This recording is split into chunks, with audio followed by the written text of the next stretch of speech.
Now we shall discuss about the print revolution and the impact. How did the print revolution started to impact the entire society? So, how did the culture of reading established? We have seen one phase. How did the people started to understand the reading? How did they develop the fascination towards the reading habit? But it was not on a very large scale. So, in the initial years, it was very difficult for the people or the publishers to understand the pulse of the people. So, the first stage, the new reading public.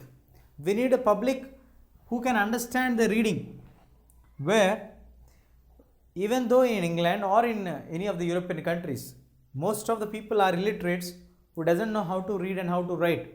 So how can we expect people to buy a book and write?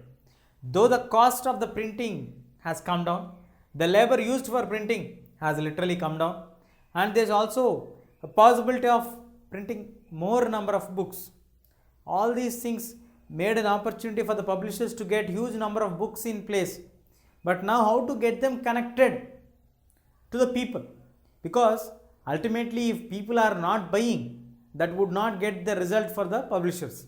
So in order to get the best result of the books and make a better use of the market of the printing machines which were developed, so they decided to have a new understanding and to create awareness for the people.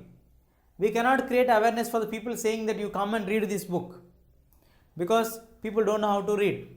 And generally during those days, wherever people used to read, if a person knows reading and writing, they used to gather at a place and discuss the stories like the sacred books, the ballads, or the folktale stories and all these things.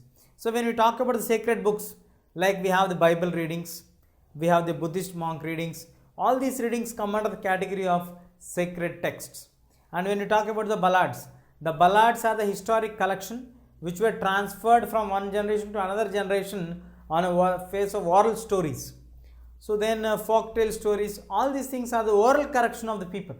So here we need to understand that the stories or the knowledge of during that period was based on the oral transformation of the knowledge.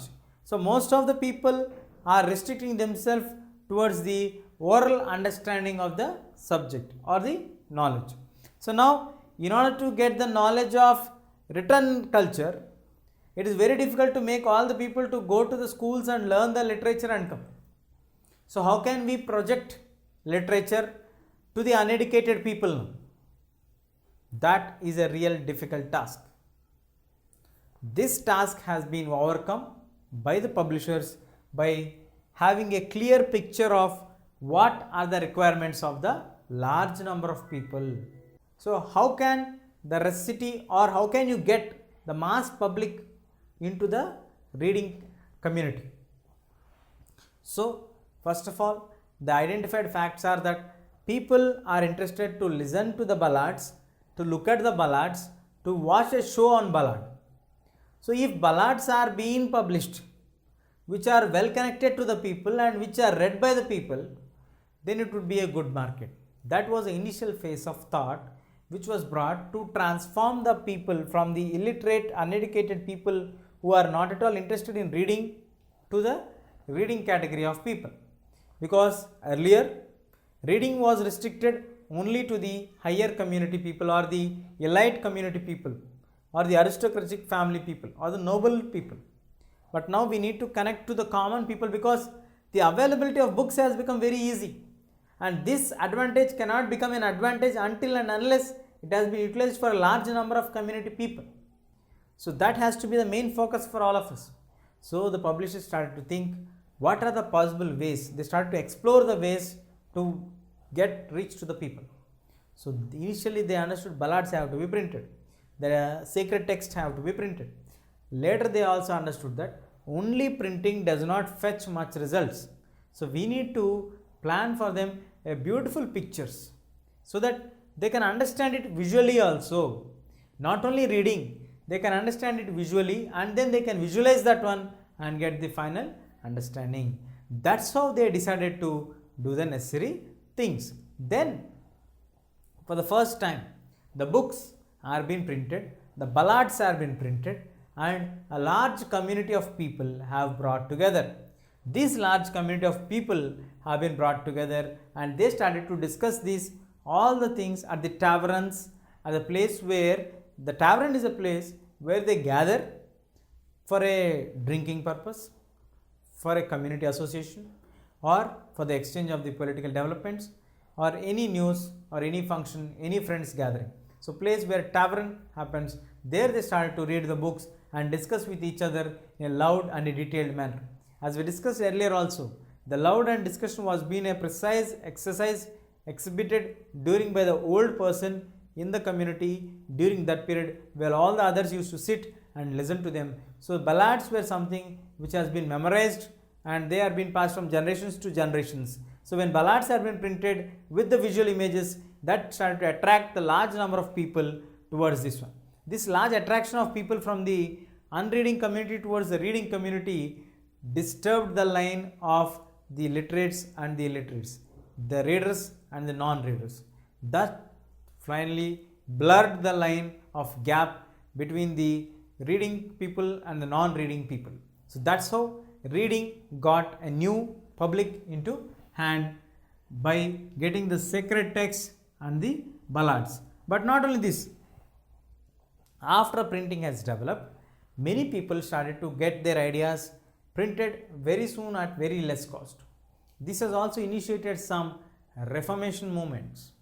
Do you believe that? Yes. By printing a book, a leader has emerged, because earlier going to people, discussing with people and getting their opinions was a very long process and a time-taking process. But now you can print anything at very less cost or the affordable cost by you, and then publish it so that it can trigger into the brains of the people, and then they can discuss about the ideology, and then they can finalize which way they have to go, what is the right path, what is the wrong path. All these things can be discussed and analyzed. But there are people also who got scared and who were afraid of to have a check on the printing, because if the radical ideas are being printed and these are being spread to all the corners, that would become very difficult to control the issues. That's what the other side of the coin towards the printing advantages. Now let us see one example.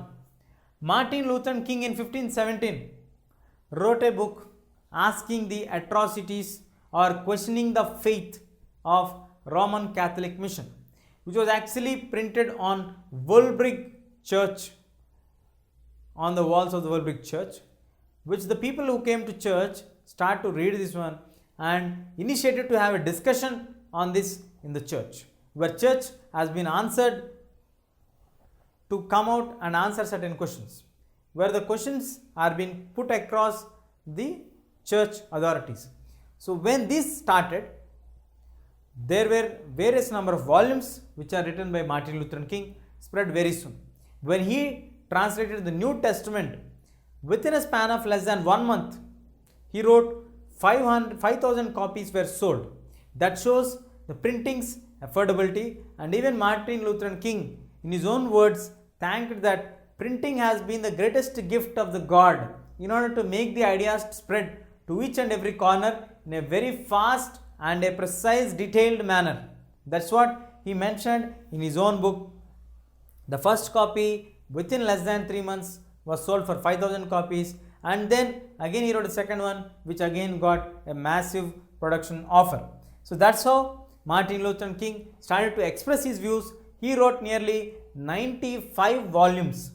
In his 95 volumes, he expressed the various views which are connecting to the people, and he questioned various kind of unnatural habits practiced by the church authorities, which finally resulted by the understanding of the people, triggered the anger of the people, and it finally assumed in the split of the church.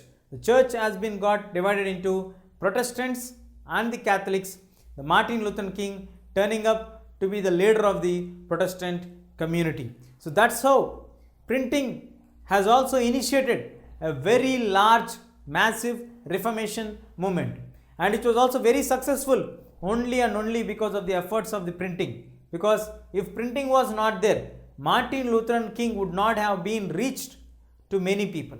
So Martin Luther has been able to connect to various millions of people is only because of the printing press. That's the reason why he thanked the God and praising that printing press has been the greatest gift given by the God to the mankind.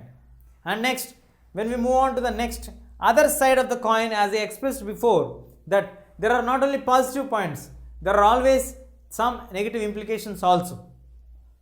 When we look at the case of Menocchio, so Menocchio is living in Italy, was basically a miller who initially started to study New Testament, which was written by the English people. So when he started to study the New Testament, he started to understand the New Testament very literally. So when during that time in his society, he was able to find some people like Inquisition and heretical. Inquisition is something who are identified as the people, those who are standing against the will and the interests of the gods. Who will identify the people who are standing against the will and interests against the God? It is the church authorities who identify the people who are not following the church principles and policies, who are against that one. And these people are termed as heretical. So the Inquisition and heretical is the punishments which are given to them. So when these are identified, he started to translate the New Testament, because the basis for the formation of these inquisitions and all are from the New Testament. So he translated the New Testament according to his understanding, which spread to various other people. All people started to understand what actually Bible meant. Then the church authorities got very much angry on Menocchio, and Menocchio was being 2 times warned, uphold it, and seriously warned that do not issue these kind of publications which are being a threat for the authority of the church. But still he continued. Finally he was being killed by the church authorities as a punishment, who rose his voice against the will of the God. That's how his story has come to an end. This is another side of the same printing press story, where one side it was been a very successful one, very large in connectivity towards the people, where in Martin Luther case it was Reformation movement which happened. Here it was cost of the execution of the life of Menocchio, and after this our Roman Catholic mission maintained books which are prohibited for reading from 1558, which reveals for us that there are certain books which are against the church principles. So they decided to have a ban on all these books. So that's how we got the printing revolution and its impact. Initially it got new public for us. Later we got the sacred Reformation movement, and one in Italy which resulted in the execution of Menocchio.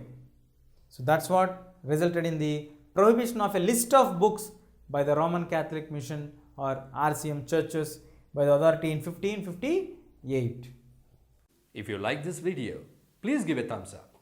Please subscribe to our channel to get more videos on CBSE syllabus.